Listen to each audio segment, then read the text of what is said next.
내일은 제2333 불꽃 기도 주간 마지막인데 사실상 떨기나무가 인도를 하니까 청년부가 인도하는 건 어떻게 보면 제가 마지막이 되었는데요. 월요일부터 우리 간사님들, 전도사님이 메시지를 전하셨는데 요일이 지날수록 먼저 끝낸 자들이 너무 부러워지는 거예요.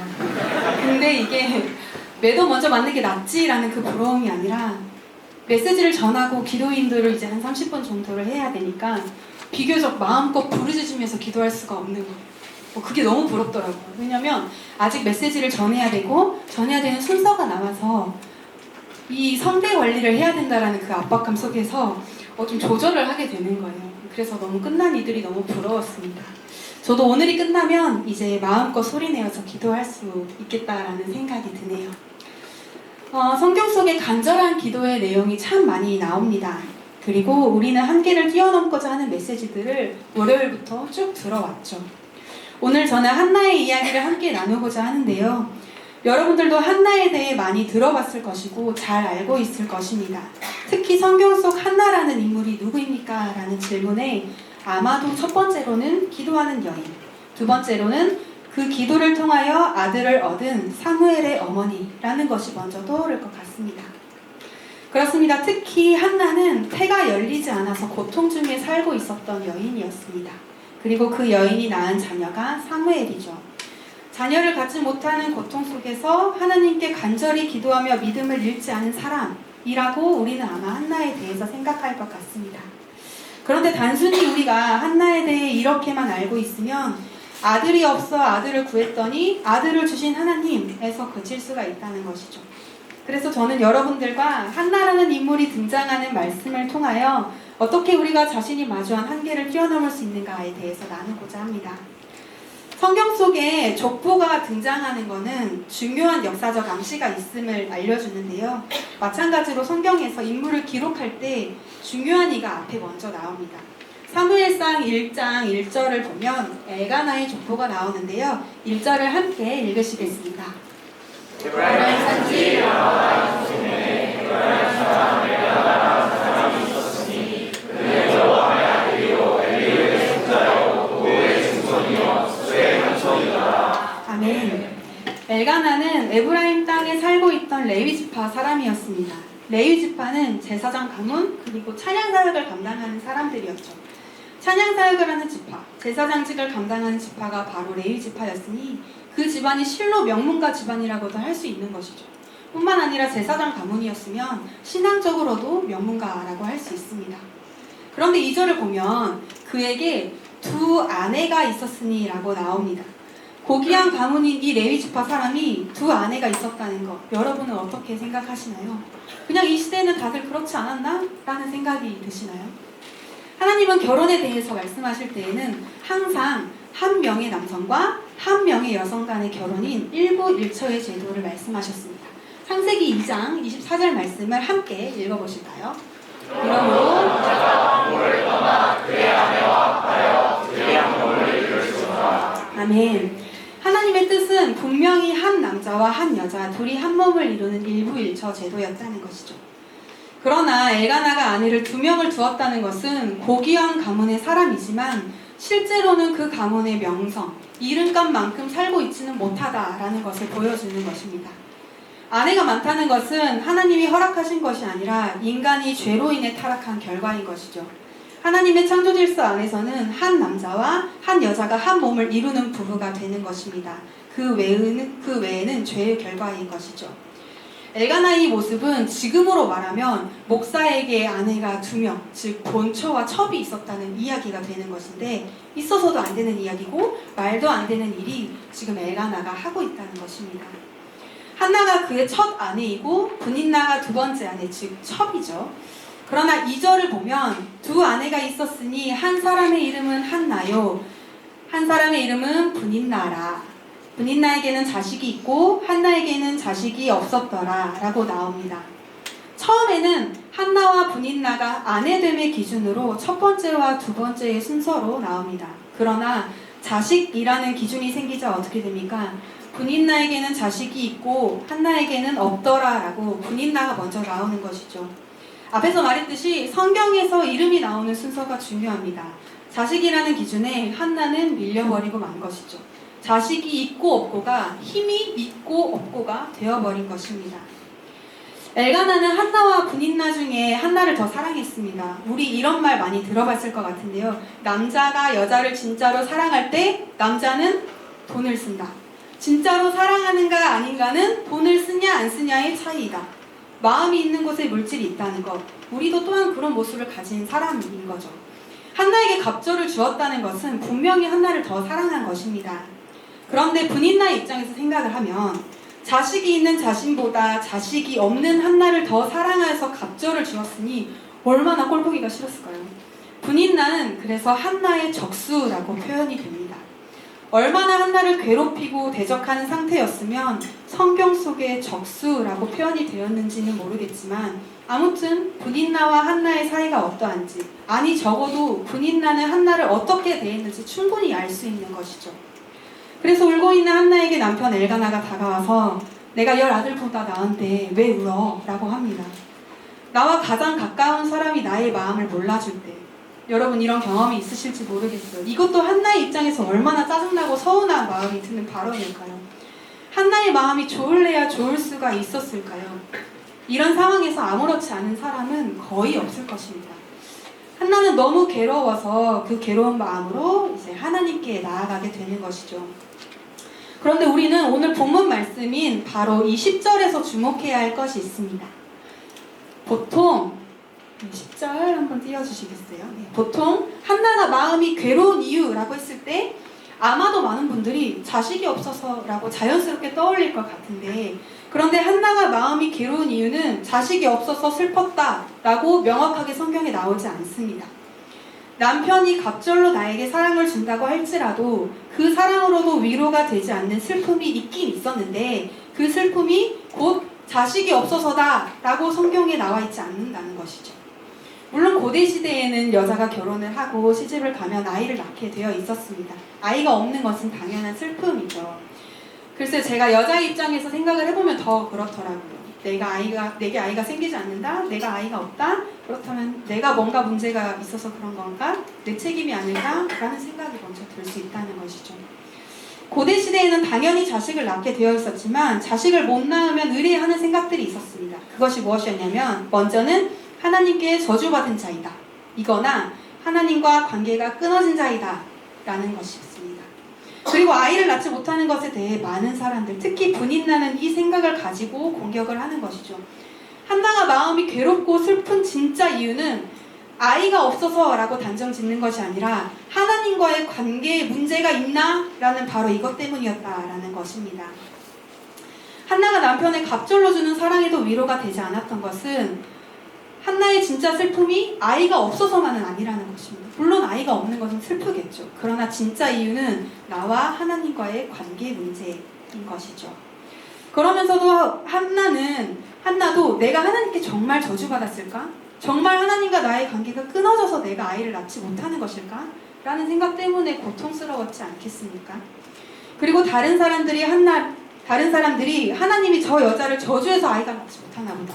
저 여자는 하나님과 관계가 끊어진 자이기 때문에 그런가 보다. 라는 이런 말들이 비수가 되어서 고통스러웠던 것이죠. 그래서 한나는 이 괴로운 마음을 가지고 성소에 가서 통곡하며 기도합니다. 그 통곡의 기도에 한나는 자기의 마음을 쏟아내며 기도합니다. 우린 한나의 모습을 보며 마음의 괴로움이 있을 때 누구를 의지하고 참는지 생각해 볼 수 있는 것이죠. 상황과 감정이라는 한계 속에서 나올 수 있는 방법, 그것은 바로 하나님을 의지하며 찾고 통곡하며 기도하는 것입니다. 그런데 우리는 가끔 통곡의 기도라고 했을 때 떠올려지는 이미지들이 있을 것입니다. 목소리의 데시벨이나 외적으로 드러나는 형태가 두드러지게 드러나야지, 쏟아내야지 통곡의 기도라고 생각할 수가 있는데 그건 정형화된 생각일 수 있습니다. 물론 하나님 앞에 열렬히 반응하고 부르짖는 기도가 분명 있어야 합니다. 우리 제2333의 모토 말씀 또한 너는 내게 부르짖으라 인 거니까요. 나의 간절함을 담아 하나님께 부르짖음이 없을 수는 없습니다. 그런데 누군가에게 털어놓을 수 없는 마음의 고통, 때론 큰 소리를 내지도 못할 만큼의 괴로움에서 나오는 통곡의 기도일 수도 있다는 것이죠. 누군가가 혹시라도 나의 부르짖음 속에서 내가 말할 수 없는 이 괴로움을 들을까봐 숨죽이며 통곡하는 기도일 수도 있다는 것입니다. 이런 고통 가운데 있는 한나, 그런 한나가 기도하는 모습을 보며 엘리는 무엇이라고 말하고 있습니까? 14절을 함께 읽겠습니다. 엘리가 그에게 이르되 내가 언제까지 치아를 기르느냐 포도주를 끊어라 하니. 아멘. 엘리는 제사장이었습니다. 그런데 이 제사장인 엘리는 마음이 괴롭고 고통스러운 이 여인 한나의 상태를 올바르게 바라보지 못했습니다. 여러분, 지금 이 시대가 어떤 시대인지 아시죠? 사사시대인데, 사사시대는 시대적으로 아주 어두웠던 시대입니다. 사사기에 반복적으로 나오는 말씀, 그때 이스라엘에 왕이 없으므로 사람이 각기 자기의 소견에 옳은 대로 행하였더라. 이 말씀이 반복되지 않습니까? 사사시대에 왕이 없었나요? 있었습니다. 언제나 이스라엘의 왕은 하나님이셨습니다. 왕이신 하나님이 다스리기 때문에 왕을 세울 제도가 필요하지 않았던 것이지 왕이 없는 것은 아니었던 것이죠. 그러나 이스라엘 백성들은 하나님을 왕으로 생각하지 않았기 때문에 왕을 달라고 아우성이었던 것이었습니다. 이 시대적인 어둠으로 바라볼 때 엘리는 한나라는 이 영혼의 고통과 신음을 알지 못한 것입니다. 이 여인은 고통스러워하고 있는데 엘리는 오히려 한나를 꾸짖는 것입니다. 시대의 어두움에 소망을 전하는 자가 되어야 할 이 제사장이 그렇지 못했던 것이죠.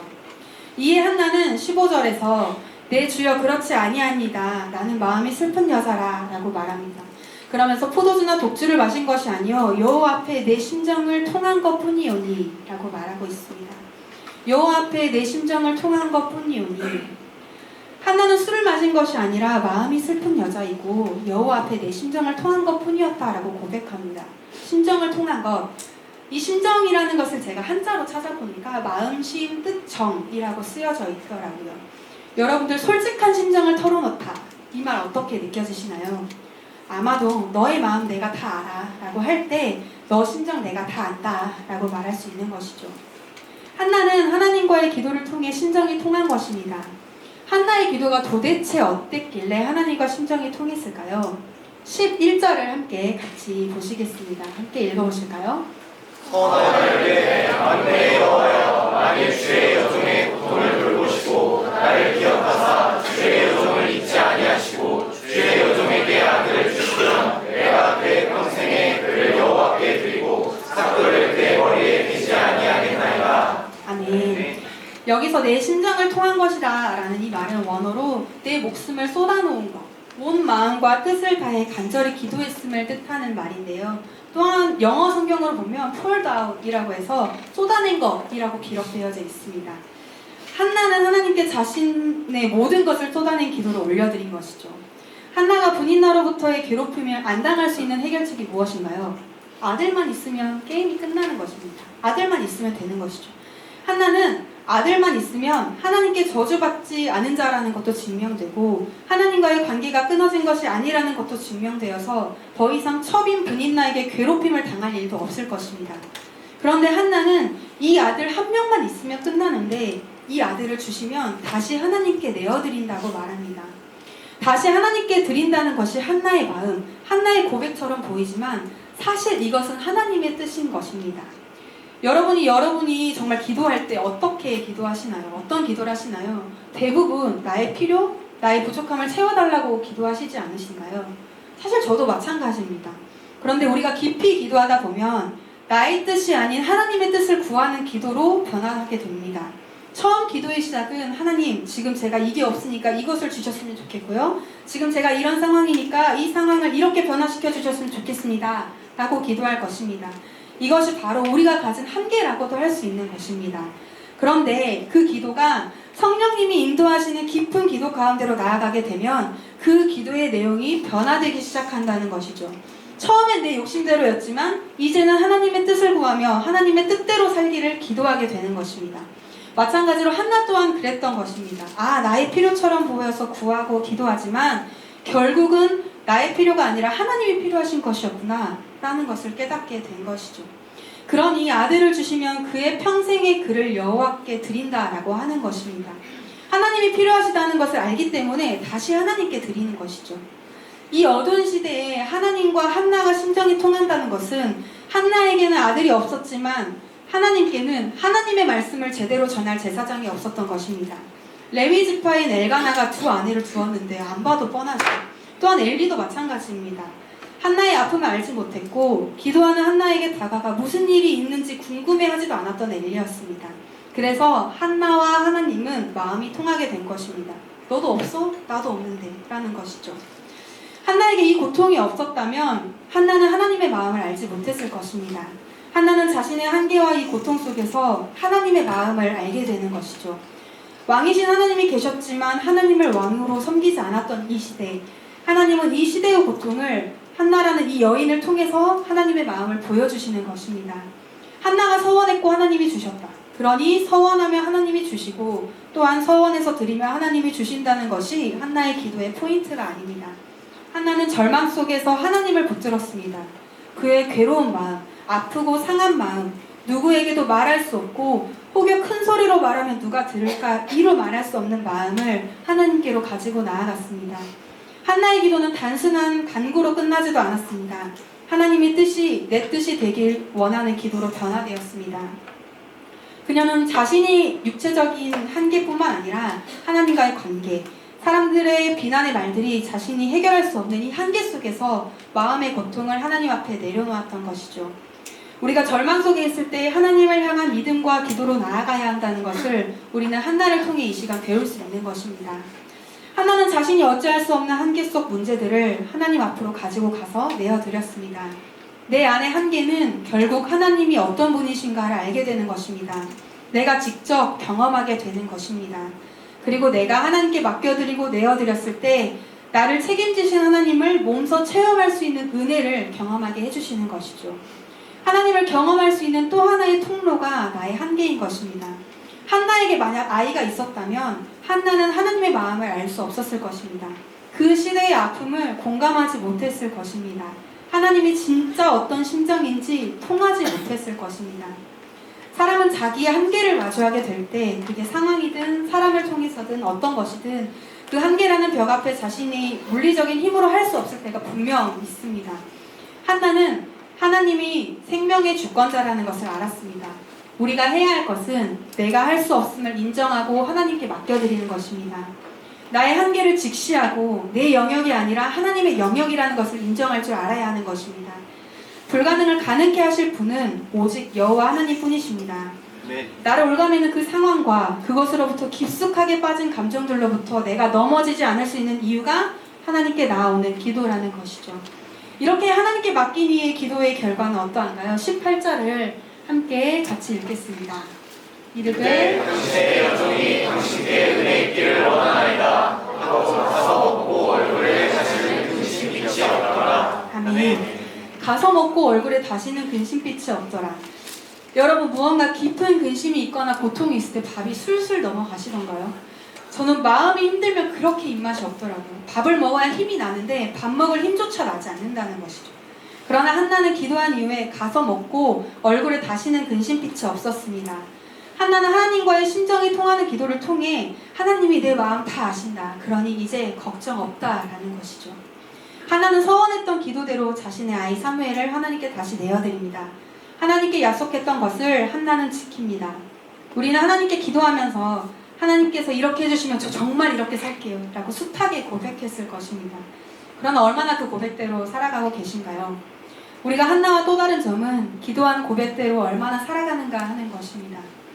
여러분 앞에 지금 상황이 주는 한계가 있으니까 그 상황에서 받는 감정적 소용돌이가 있나요? 내 힘으로 할 수 없는 일들을 마주하고 계십니까? 우리의 삶에도 여러 가지 한계와 어려움이 있을 수 있습니다. 그렇다면 답은 하나입니다.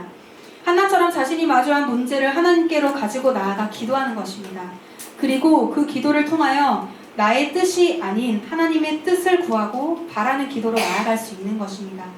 그러나 한나처럼 하나님과 심정이 통하는 기도를 얼마나 드리고 계신가요? 하나님을 향한 믿음과 기도를 여러분이 얼만큼 하고 계신가요? 여러분이 그 한계의 벽 앞에 넘어질 것인지 넘어설 것인지 이제는 선택하셔야 합니다. 내가 마주한 그 벽을 넘어서지 못하고 넘어지면 우리 안에 변화는 없습니다. 변화는 일어나지 않습니다. 늘 똑같은 부분에서 넘어지고 늘 똑같은 부분에서 주저앉게 될 것입니다. 여러분의 인생을 하나님께 맡겨드리길 소망합니다. 생명의 잉태를 닫으시고 여시는 분이 하나님이시듯 우리의 인생 또한 열고 닫고 결정하고 인도해 주시는 분은 오직 여호와 하나님뿐이십니다. 내가 마주한 그 어떤 한계를 뛰어넘을 수 있는 이유는 내게 하나님이 계시기 때문이고 내가 그 하나님을 의지하기 때문입니다. 내 욕심과 욕망과 간구가 내 뜻이 아닌 하나님의 뜻이 내 뜻이 되는 기도가 우리 안에 있길 소망합니다. 이 기도가 우리 안에 성령님의 도우심으로 이루어질 때 한계의 벽을 넘어설 수 있음을 믿음으로 살아내길 기도합니다. 이제 우리 함께 찬양하고 기도하실 텐데요. 한나는 자신이 이 고통스러운 마음을 가지고 하나님께 나아갔습니다. 그리고 통곡하고 기도하며 자신의 마음을 하나님께 전부 쏟아내었습니다. 한나는 잉태하지 못함과 더불어 정말 내가 하나님께 저주받은 존재인가? 하나님과의 관계가 정말 내가 끊어졌기 때문에 내가 아이가 없는 것인가? 하는 이 고통스러운 마음을 가지고 있었습니다. 그리고 그것이 곧 자신의 힘으로 어찌할 수 없는 한계라는 것을 알았습니다. 한나가 그 상황과 감정이라는 한계 속에서 나올 수 있었던 것, 벽을 뛰어넘을 수 있었던 것은 나의 하나님을 의지했기 때문입니다. 하나님만이 해결해 주실 수 있는 분이라는 것을 믿었기 때문입니다. 하나님께 기도하는 방법밖에 없다는 것을 알았기 때문입니다. 하나님께서 도와주시면 어떤 담이라도 뛰어넘을 수 있고 나의 하나님께서 나의 힘이 되어주시면 못 넘을 담이 없다는 것을 한나는 믿음으로 경험했습니다. 우리 이 시간 함께 찬양으로 믿음의 고백을 하며 진짜 나의 마음을 하나님께 내어드립시다. 이렇게 찬양하시겠습니다.